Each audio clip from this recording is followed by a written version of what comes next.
How to freeze rows and columns at the same time in Excel. Here's how to do it. First, open your Excel worksheet. Select the rows and columns you want to keep visible while scrolling. The important step is to select the cell directly below the rows and directly to the right of the columns you want to freeze. For example, if you want to freeze the first two rows and the first two columns, select cell C3. Next, go to the View tab at the top. Click Freeze Panes.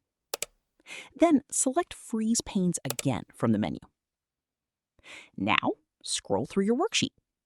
You'll see that the selected rows and columns remain fixed while the rest of the worksheet moves.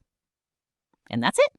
You've successfully frozen multiple rows and columns at the same time in Microsoft Excel. Thanks for watching. If this tutorial helped, don't forget to like the video, subscribe, and check out more Excel tips and tutorials.